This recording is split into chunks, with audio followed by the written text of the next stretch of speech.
Okay. Radio where your music lives. Okay. Hey. Okay. Hey. Okay.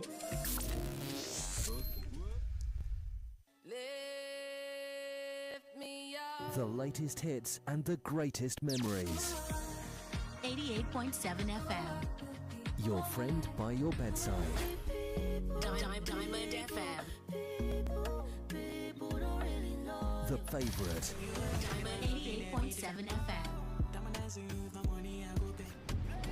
Great music all the time. Hit music only. On Diamond 88.7 FM.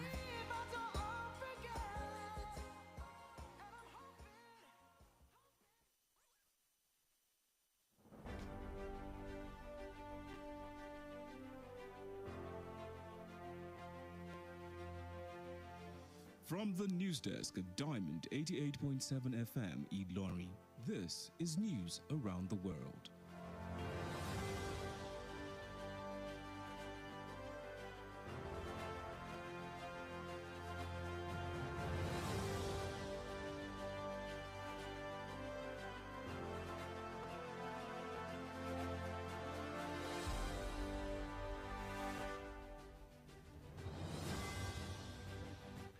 In the headlines, President Tinubu seeks National Assembly approval for military action against Niger coupists.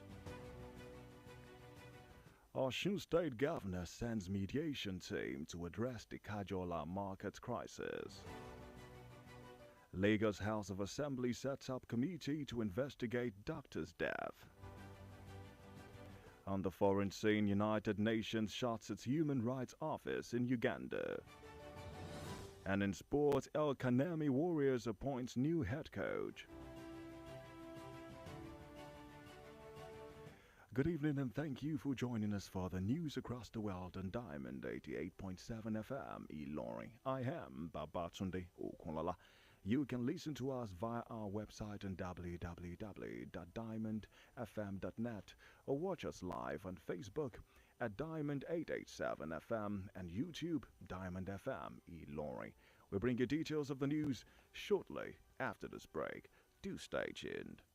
Drug abuse affects both brain and behavior. It has multifaceted impacts on one's body, mind, and nervous system. However, you can avoid being addicted by giving zero tolerance to the use of drugs. Associate yourself with the right persons. Do not give in to peer pressure and learn to handle life's pressure rather than resorting to hard substances. Remember, Diamond 88.7 FM cares for your sound spirit and good health.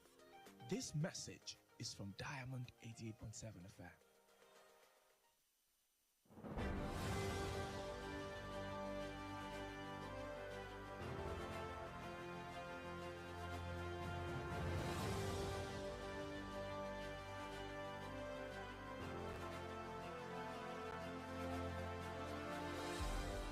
And welcome back. Now the news in detail. President Bola Tinubu has sent a letter to the Nigerian Senate seeking approval for military action and other sanctions against the military officers who have seized power in the Niger Republic. President of the Senate, Godswill Akpabio, read the letter on the floor of the upper chamber today. Some of the military action Tinubu seeks the Senate's approval for includes closure and monitoring of all land borders with the Niger Republic, cutting off electricity supply to Niger Republic, mobilizing international support for the implementation of the provisions of the ECOWAS communique, and preventing the operation of commercial and special flights into and from Niger Republic, amongst others. And still on the Senate, the screening of the second batch of ministerial nominees sent to the Senate by President Bola Tinubu is currently ongoing at the floor of the Senate with the announcement of 2 new ministerial nominees. Before the commencement of the screening, the Senate President Godswill Akpabio announced that the President has replaced ministerial nominee from Kano State, Mariam Shetty, and added 2 others. The 2 nominees added are Festus Keyamo and Dr. Megari Mahmood. Keyamo, who's from Delta State, was the former Minister of State, Labor and Productivity under the administration of former President Muhammadu Buhari. Those who have been screened today include a former governor of Osun State, Adeboyega Oyetola, former governor of Zamfara, Bello Matawale, that of Kebbi, Atiku Bagudu, and Ibrahim Gaidam from Yobe State.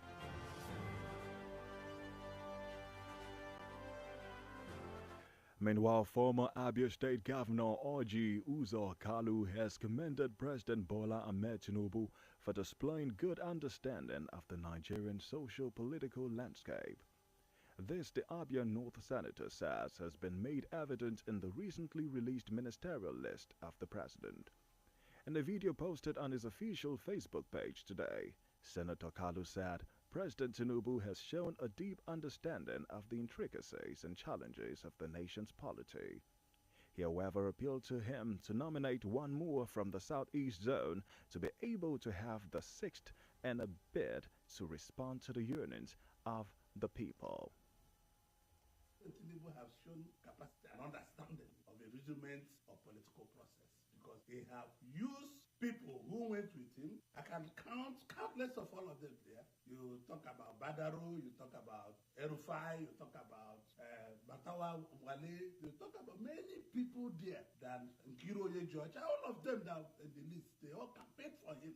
Better the woman they do, and not the rest of them. They were involved, so they understand what this politics will be. So I think this for the first time, a president of Nigeria have removed people doing election and imported other people to come and run government with.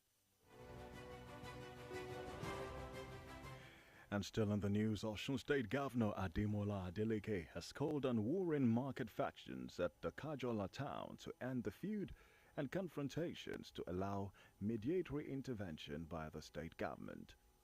The government's mediation team is to be led by the Osun Commissioner for Commerce and Industry, George Alabi.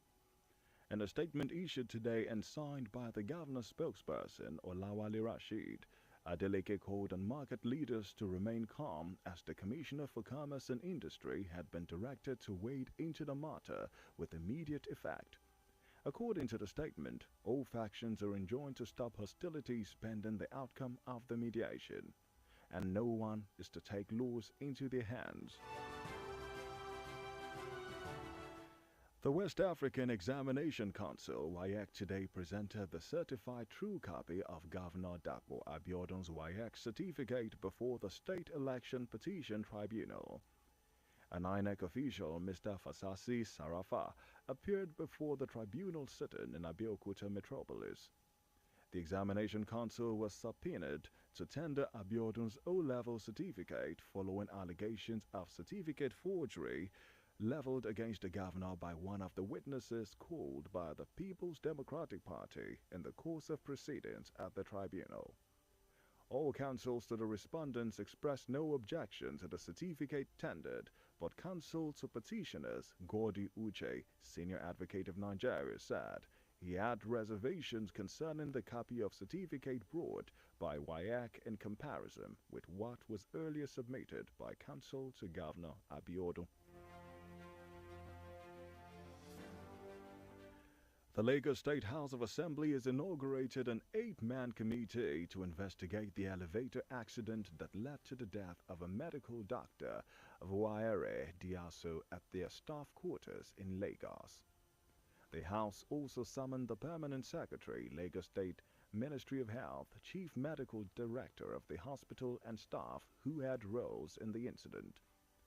The deceased, who lived on the 9th floor of the staff quarters of the General Hospital, Odan, Lagos, wanted to meet a dispatch rider who had brought her the food she earlier ordered online when the elevator crashed. Speaking at the plenary today, the Speaker, Honorable Mudashiru Obasa, expressed sadness over the incident, but said the Assembly will ensure justice for the deceased. The Speaker also appealed to the Nigerian Medical Association to resume work, saying the government would look into their demands.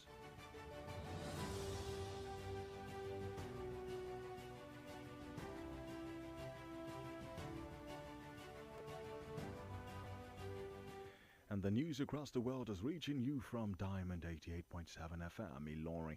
We go on a break now. After that, we bring you foreign and sports news. Do stay tuned.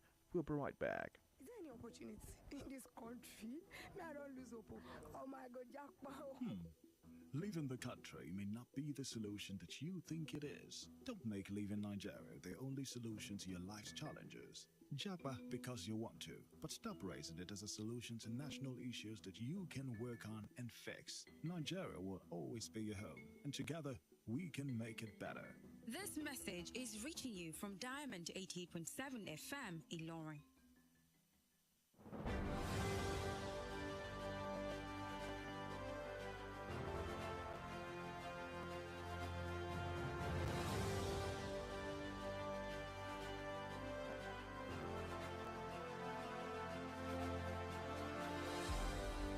9 minutes gone past our hour 5 p.m. You're listening to News Across the World, reaching you from the studios of Diamond 88.7 FM, Ilorin.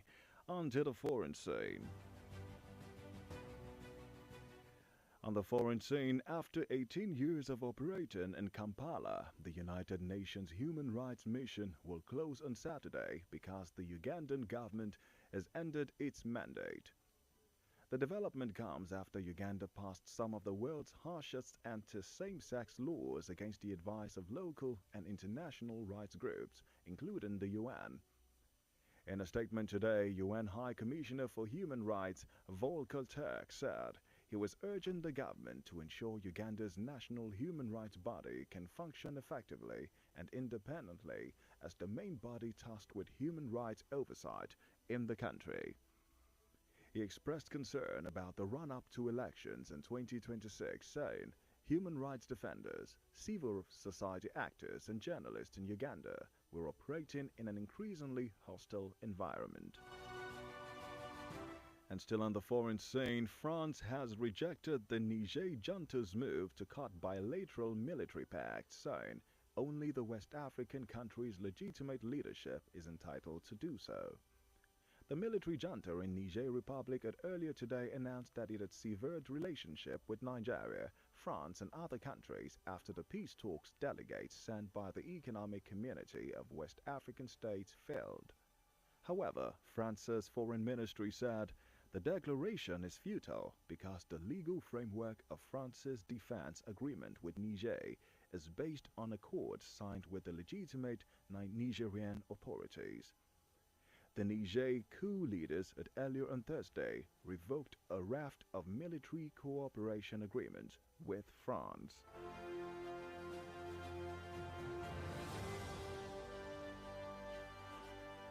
And that's it on the foreign scene. Up next is sports news. Diamond FM Sports News.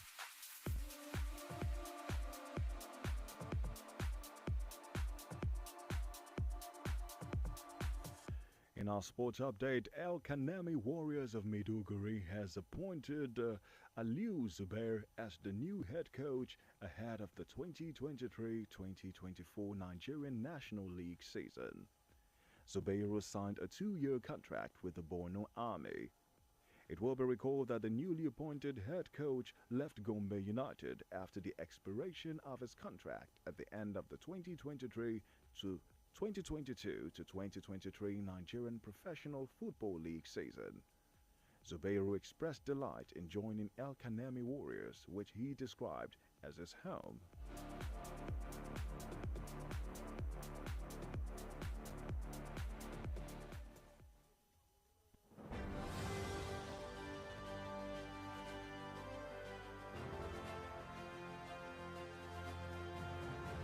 And with that sports update, we've come to the end of the news across the world. But before we go, here is the recap of the major highlights. President Tinubu seeks National Assembly approval for military action against Niger coupists. Osun State Governor sends mediation team to address the Kajola market crisis. Lagos House of Assembly sets up committee to investigate doctor's death. On the foreign scene, United Nations shuts its human rights office in Uganda. In sport, El Kanemi Warriors appoints new head coach. And now, taking you to our Did You Know segment. Did you know the Jebba Railway Bridge, which was completed in 1915, is the first bridge that connects northern and southern Nigeria? Diamond FM says, don't be discouraged by the challenges you face today. They are not to destroy you, but to make you better. Do note that for your news coverage or information about happenings around you, kindly contact Diamond FM's newsroom number on 0916 0627 526. Again, that's 0916 0627 526. The news across the world was edited by Abiodun Akinwumi. I am Babatunde Okunlola. Thank you for listening to your Shining Supreme station. Good evening.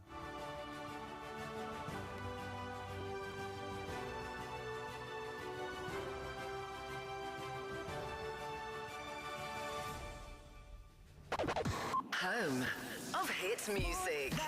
This is 88.7. Your number one hit music station. Diamond 88.7 FM.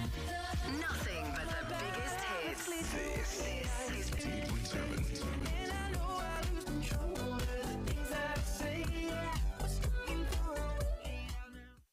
Diamond FM Ìlọrin. Dìgbì la wà láti jẹ́ kẹ́ ẹ mọ ohun tí iṣẹ́ ètò ìgbóhùnsáfẹ́fẹ́ ṣíṣe jẹ́ ní pàtó. Ìran wa ni láti yí àwọn òkúta ìdènà tó bo àwùjọ lójú kúrò ká sì fi ojúlówó ìlànà tuntun lélẹ̀. Ìlépa wa láti ṣàṣeyọrí kò láfiwé ní bá a ṣe ń tẹ̀síwájú láti máa tàn lọ́nà tó ta wọ́n yọ. Diamond FM Ìlọrin àwa là ń gbé ìròyìn àwọn ìṣẹ̀lẹ̀ orin àtàwọn amúlùdùn yògbà tí ò láfijọ́ ṣe ti aráyé. Láti inú yàrá ìròyìn Diamond 88.7 FM Ìlọrin, ìròyìn àgbáyé.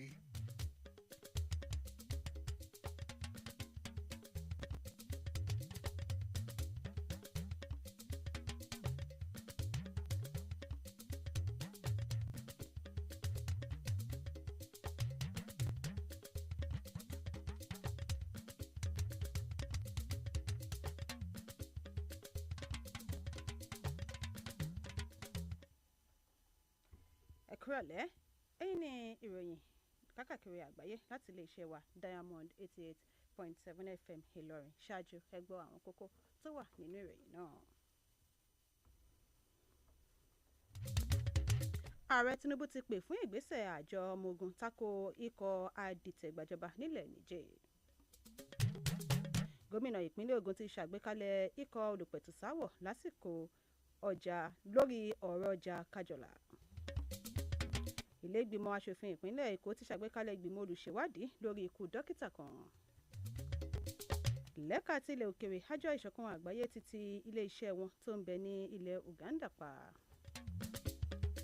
Lẹ́ka aré ìdárayá ikọ̀ agbábọ́ọ̀lù El Kanemi ti yan olórí akọ́nimọ̀ọ́gbá tuntun. Ẹ̀kúrọ̀lẹ́ lẹ́ẹ̀kan sí ẹ ti ṣe ń tẹ̀dá pọ̀ mọ́ wa nínú ìròyìn kákàkiri àgbáyé láti iléeṣẹ́ wa Diamond 88.7 FM Ìlọrin. Olayinka Ajani Ajibade lórúkọ tèmi. Ẹ tún lè darapọ̀ mọ́ wa lórí ìtàkùn àgbáyé wa www.diamondfm.net tàbí kẹ́ wà lórí Facebook @Diamond87FM tàbí lórí YouTube Diamond FM Ìlọrin. Ìròyìn ọ̀hún lẹ́kọ̀ọ́rẹ́ ń bọ̀ láìpẹ́.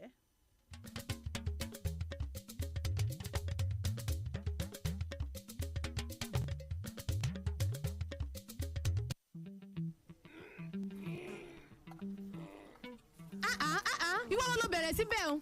Ẹ má mà bínú, kíní ọ̀hún ti bà mí ńlẹ̀ ni. Ìgbà tó wá bọ̀ ńlẹ̀ ńkọ́, ṣébi tó yẹ kó ṣe gá sínú. O ò tiẹ̀ mọ̀ pé bí esin bá fi lè gbé kíní ọ̀hún tó sì bà lé oúnjẹ lòmíì, ó lè fo ní irú àìsàn ni. Èyí tó ṣe ń ò dá o. Ó yá àfira kó bó ti ṣe kúrò ń bẹ̀ ń. Ẹ má bínú o mọ̀mọ́. Ẹ rí nǹkan, awíwíwí, afọ̀fọ̀fọ̀ pé ìmọ́tótó ló lè ṣẹ́gun àrùn gbogbo. Ẹ jẹ́ ká yàgò fún ìwà ọ̀bùn tó bá lè dárùn ohun àìsàn sílẹ̀ láyìíká àti àgbègbè wa. Bẹ́ẹ̀ bá a wá kẹ́fẹ́ ẹnikẹ́ni tàbí ẹnìkan pé ó ń dalẹ̀ tàbí ṣe gáàsà yìíká yín. Ẹ tètè kìlọ̀ fún kó má bàa fi tiẹ̀ kó bá ti yín. Torí bí ara lẹni bá ń jẹ kòkòrò tá ò bá wí fún rẹ́rẹ́ rẹ̀ kò ní jẹ́ ká sùn. Ẹ jẹ́ ká yìíká àti àgbègbè wa máa wà ní ìmọ́tótó nígbà gbogbo. Ọ̀rọ̀ ìmọ̀ràn yín wá láti iléeṣẹ́ Diamond 88.7 FM.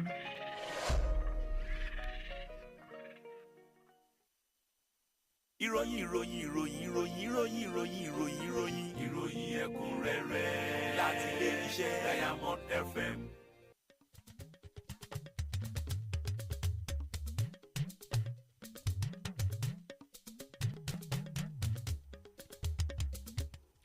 ẹ káàbọ̀ padà ìròyìn ọ̀hún rèé lẹ́kùnrẹ́rẹ́.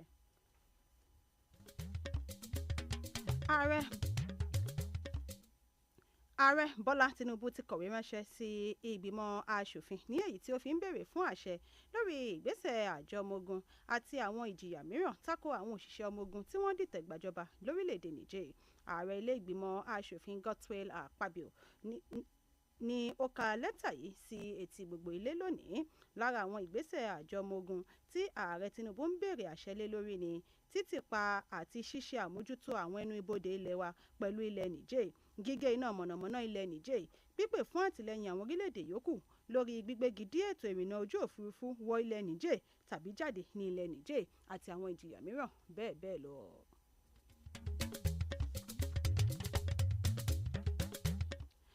àyẹ̀wò ìpele kejì àwọn mínísítà tí ààrẹ bọ́lá tinubu fa orúkọ wọn kalẹ̀ fúnpò mínísítà tí ń lọ lọ́wọ́ ní ilé ìgbìmọ̀ asòfin pẹ̀lú àfikún orúkọ àwọn ènìyàn tuntun méjì fún ipò mínísítà ọ̀hún ṣáájú kí wọ́n tó bẹ̀rẹ̀ àyẹ̀wò yìí lónìí ní ààrẹ ilé ìgbìmọ̀ asòfin Godswill Akpabio ti jẹ́ kó di mímọ̀ wípé ààrẹ ti pààrọ̀ orúkọ ẹni tí wọ́n fà kalẹ̀ láti ìpínlẹ̀ Kano fún ipò mínísítà ìyẹn Miriam Shanti tí ó sì ṣe àfikún orúkọ àwọn méjì mìíràn. àwọn méjì tuntun ọ̀hún ni Festus Keyamo àti Maigari Mahmood. Keyamo, ẹni tí ó wá láti ìpínlẹ̀ Delta, ni ó jẹ́ mínísítà kejì tẹ́lẹ̀ rí lẹ́ka ọ̀rẹ́ àti bí iṣẹ́ ṣe ń lọ sí lábẹ́ ìṣèjọba ààrẹ tẹ́lẹ̀ rí Muhammadu Buhari.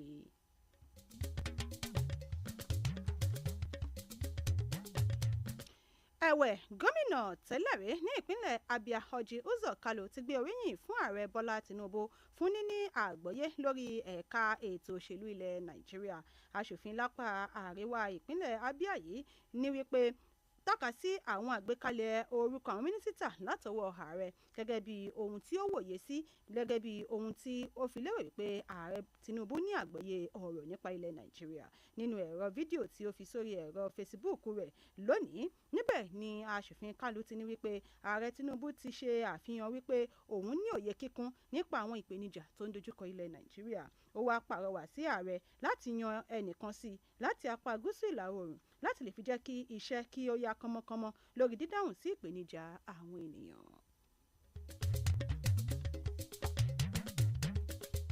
gómìnà ìpínlẹ̀ Ọ̀ṣun Adémọ́lá Adélékè ti ké sí àwọn ikọ̀ ọlọ́jà ní ìlú Kájọlà láti fi òpin sí aáwọ̀ àti làásìgbò tó ń ṣẹlẹ̀ lọ́wọ́ láti lè fi àyè gba ìgbésẹ̀ ìjọba. ikọ̀ olùpẹ̀tùsáwọ̀ ìjọba ní kọmíṣánná fọ́rọ̀ àwọn iléeṣẹ́ ní ìpínlẹ̀ Ọ̀ṣun George Alimi ṣíwájú wọn. àtẹ̀jáde tí wọ́n fi léde lónìí, eléyìí tí agbẹnusọ fún gómìnà Ọláwálé Rasheed buwọ́lù, níbẹ̀ ni gómìnà Adeleke ti ké sí gbogbo àwọn aláṣẹ inú ọjà nílùú Kájọlà láti fi ẹ̀mí balẹ̀ gẹ́gẹ́ bí kọmíṣánná tí wọ́n gbé iṣẹ́ lé lọ́wọ́ yìí yóò ṣe gùn lé iṣẹ́ ní kíákíá tí ó sì rọ olúkúlùkù wọn láti so ewé àgbéjẹmọ́wọ́. àjọ elétò ìdánwò WAEC lónìí ti ṣe àgbékalẹ̀ ojúlówó ìwé ẹ̀rí ìdánwò WAEC fún gómìnà Dàpọ̀ Abíọ́dún níwájú ìgbìmọ̀ tó ń gbọ́ ẹ̀hónú ìdìbò ní ìpínlẹ̀ náà. òṣìṣẹ́ àjọ INEC àjọ WAEC ọ̀gbẹ́ni Fasasi Sharafa ni ó lọ ṣojú níbi ìjókòó ìgbìmọ̀ yìí nílùú Abẹ́òkúta. wọ́n ké sí àjọ elétò ìdánwò yìí láti wá ṣe àgbékalẹ̀ ìwé ẹ̀rí O-level gómìnà Abíọ́dún látàrí ẹ̀sùn ṣíṣe ayédèrú ìwé ẹ̀rí eléyìí tí wọ́n fi kan gómìnà yìí látọwọ́ ẹlẹ́rìí kan eléyìí tí ẹgbẹ́ òṣèlú PDP tí wọ́n ké sí láti wá jẹ́rìí níwájú ìgbìmọ̀ ọ̀hún. gbogbo àwọn ikọ̀ agbẹjọ́rò kò rí ohunkóhun sọ lórí àgbékalẹ̀ ìwé ẹ̀rí yìí àyàfi agbẹjọ́rò fún olùpẹ̀jọ́ ìyẹn Gọjí Uche tí ó jẹ́ agbẹjọ́rò àgbà. ó ní wípé òun ní àfiwé lórí ẹ̀dà ìwé ẹ̀rí tí àjọ WAEC mú wá yìí sí eléyìí tí agbẹjọ́rò fún gómìnà Abíọ́dún ti ṣáájú gbé kalẹ̀.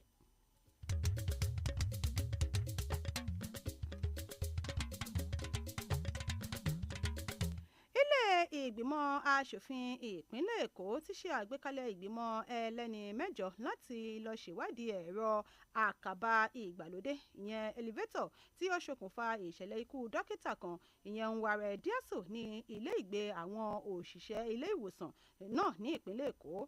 Ilé tún ké sí akọ̀wé àgbà iléeṣẹ́ tó ń rí sí ètò ìlera ní ìpínlẹ̀ Èkó, adarí ẹ̀ka ètò ìlera ní ilé ìwòsàn náà àti òṣìṣẹ́ tí ọ̀rọ̀ ọ̀hún kàn. Olóògbé yìí ẹni tí ó ń gbé ní àjà kẹsàn-án ìyẹn ní ilé ìgbé àwọn òṣìṣẹ́ tó ń bẹ ní ilé ìwòsàn ìjọba ìyẹn ní ìpínlẹ̀ Èkó yìí ni ó fẹ́ lọ gba oúnjẹ lọ́wọ́ ọlọ́kadà tí wọ́n máa ń fi nǹkan ránṣẹ́ sí ìyẹn dispatch rider lásìkò tí ẹ̀rọ àkàbà ìgbàlódé yìí tó dàwó lulẹ̀. Lásìkò ìjókòó ilé lónìí, abẹnugan ilé Honourable Mudashiru Obasa fi ìbànújẹ́ ọkàn rẹ̀ hàn lórí ìṣẹ̀lẹ̀ náà, àmọ́ tí ó ní wípé ilé yóò rí wípé arábìnrin náà kò kú gbé tí ó sì rí ìdájọ́ ire gbà, tí ó wá rọ ẹgbẹ́ àwọn dókítà lórílẹ̀‐èdè yìí láti padà sí ẹnu iṣẹ́ gẹ́gẹ́ bí ìjọba ti ṣe bẹ̀rẹ̀ ìgbésẹ̀ lórí ikú arábìnrin ọ̀hún. Ìròyìn àgbáyé ilẹ̀ tí ń tẹ́tí gbọ́ lọ́wọ́ láti iléeṣẹ́ wa Diamond 88.7 FM Ìlọrin. Bí a bá dé láti ibi ìdánudúró ráńpẹ́, ìròyìn láti ilẹ̀ òkèrè àti tààrà ìdárayá la máa mú wá sí etí ìgbọ̀yìn. Ẹ má gbé kúrò ńbẹ̀, à ń padà bọ̀ láìpẹ́.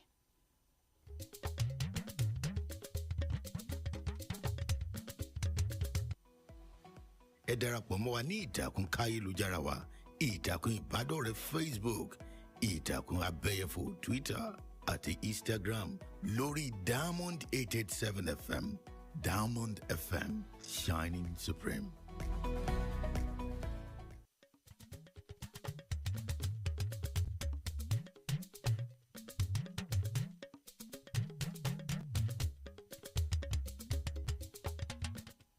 Ẹ káàbọ̀ padà, ìròyìn àgbáyé ṣì ń tẹ̀síwájú láti iléeṣẹ́ wa Diamond 88.7 FM Ìlọrin. Ìròyìn láti ilẹ̀ òkèrè. Lẹ́yìn ọdún méjìdínlógún tí wọ́n ti ń ṣiṣẹ́ lórílẹ̀‐èdè Uganda, iléeṣẹ́ àjọ tó ń rí sí ẹ̀tọ́ ọmọnìyàn nínú àjọ ìṣọ̀kan àgbáyé lọ́jọ́ Sátidé tó ń bọ̀ yìí yóò máa fi àgádágodo ṣá ilẹ̀kùn iléeṣẹ́ wọn pa. Èyí ló wáyé látàrí bí ìjọba ilẹ̀ Uganda ṣe fi ọwọ́ sí òfin tí ó le jùlọ lágbàáyé tako àwọn tí wọ́n ń ṣe ìbálòpọ̀ akọ sí akọ àti abo sí abo. Nínú àtẹ̀jáde, aṣojú àjọ ìṣọ̀kan àgbáyé lẹ́ka ẹ̀tọ́ ọmọnìyàn Volker Turk jẹ́ kó di mímọ̀ wípé àwọn ṣì ń pàrọwà sí orílẹ̀-èdè Uganda láti jẹ́ kí àjọ ẹ̀tọ́ ọmọnìyàn orílẹ̀-èdè náà kí ó ṣiṣẹ́ bí ó ti ṣe yẹ láti lè fi fòpin sí títẹ ẹ̀tọ́ ọmọnìyàn lójúmọ́lẹ̀ ní orílẹ̀-èdè ọ̀hún. Bákan náà, lẹ́ka ti ilẹ̀ òkèrè, orílẹ̀-èdè Faransé ti tako ìgbésẹ̀ junta ti ilẹ̀ Niger láti fi òpin sí àjọṣepọ̀ àjọ ọmọ ogun láàrin àwọn orílẹ̀-èdè méjèèjì yìí, pẹ̀lú àfikún wípé àwọn olórí apá ìwọ̀ oòrùn ilẹ̀ adúláwọ̀ nìkan ni wọ́n lẹ́tọ̀ọ́ láti ṣe bẹ́ẹ̀.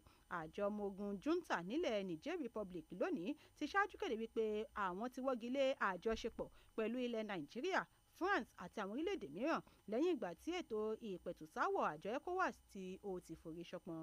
Ẹ̀wẹ̀, iléeṣẹ́ ilẹ̀ òkèrè nílẹ̀ Faransé ní wípé ìkéde yìí kò lẹ́sẹ̀ nílẹ̀ nítorí wípé àdéhùn tí àwọn ń sọ̀rọ̀ nípa rẹ̀ yìí pẹ̀lú ilẹ̀ Niger ó jẹ́ eléyìí tí àwọn buwọ́lù pẹ̀lú àwọn ojúlówó aláṣẹ ilẹ̀ Niger. Ìròyìn lẹ́ka eré ìdárayá, ikọ̀ El Kanawi Warriors ti ìlú Maiduguri ti yan Aliyu Zubair gẹ́gẹ́ bí olórí akọ́nimọ̀ọ́gbá tuntun fún sáà líìgì ilẹ̀ Nàìjíríà ti ọdún 2023 sí ọdún 2024. Zubair ló buwọ́lu ìwé àdéhùn ọlọ́dún méjì pẹ̀lú ikọ̀ ìpínlẹ̀ Borno ọ̀hún. Ṣebí ẹ rántí wípé akọ́nimọ̀ọ́gbá tuntun yìí kúrò nínú ikọ̀ Gombe United lẹ́yìn ìgbà tí àjọsọpọ̀ wọn tí ó ti parí. Zubair fi ìdùnnú rẹ̀ hàn sí dídarapọ̀ mọ́ ikọ̀ El Kanawi ní èyí tí ó ṣe àpèjúwe ikọ̀ náà gẹ́gẹ́ bí ilé òun.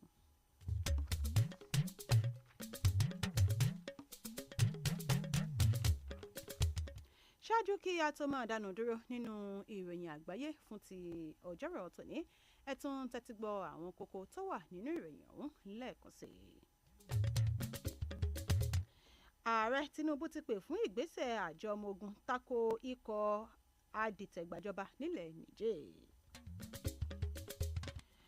Gómìnà ìpínlẹ̀ Ọ̀ṣun ti ṣe àgbékalẹ̀ ikọ̀ olùpẹ̀tùsáwọ̀ lórí làásìgbò ọjà Kájọlà. Ilé ìgbìmọ̀ aṣòfin ìpínlẹ̀ Èkó ti ṣe àgbékalẹ̀ ìgbìmọ̀ olùṣèwádìí lórí ikú dókítà kan. lẹ́ka ti ilẹ̀ òkèrè àjọ ìṣọ̀kan àgbáyé títí ilé-iṣẹ́ wọn tó ń bẹ nílẹ̀ Uganda pa.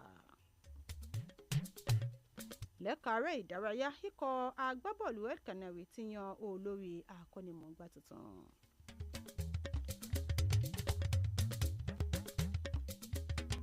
kí a tó máa dánu dúró pátápátá ǹjẹ́ o mọ̀ wípé orí afárá reluwé Jẹ̀bà tí wọ́n kọ́ parí lọ́dún 1915 ní afárá àkọ́kọ́ tí ó so apá àríwá àti apá gúúsù ilẹ̀ Nàìjíríà papọ̀ mọ́ ara wọn.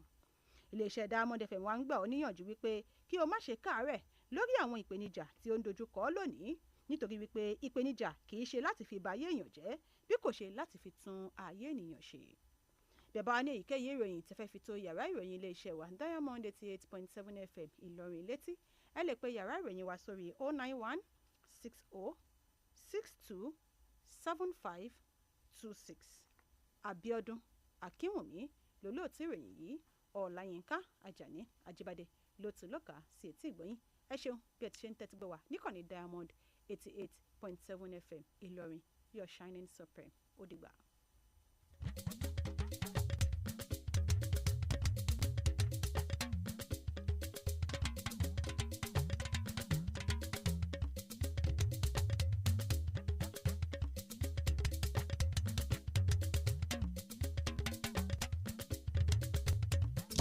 Setting